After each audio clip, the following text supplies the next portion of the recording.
20 জুলাই রবিবার আমরা আল হালি আল শ্রাবণ স্টেডিয়াম, যেটা আল মঞ্জারের মধ্যে আছে স্টেডিয়াম ফুটবল মাঠ, সেটা হচ্ছে যে আপনার সেঞ্চুরি মহলের পাশে।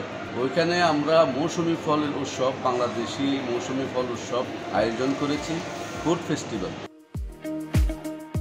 আমাদের যে সংযুক্ত আরব আমিরাতে যারা বাংলাদেশি কমিউনিটি আছেন, এই সকলকে আমন্ত্রণ জানাচ্ছি, সকলে এসে এই অনুষ্ঠানটা উপভোগ করুন এবং আমাদের ছেলে মেয়ে যারা এখানে প্রবাসের মধ্যে পরিবার নিয়ে থাকেন সবাইকে এই অনুষ্ঠানে নিয়ে আসেন, বাংলাদেশি ফল সাথে পরিচিত করে দেন এবং আমাদের এই অনুষ্ঠানে যারা বাংলাদেশি ফ্যামিলি আছেন সবাইকে আসার জন্য আমি অনুরোধ জানাচ্ছি।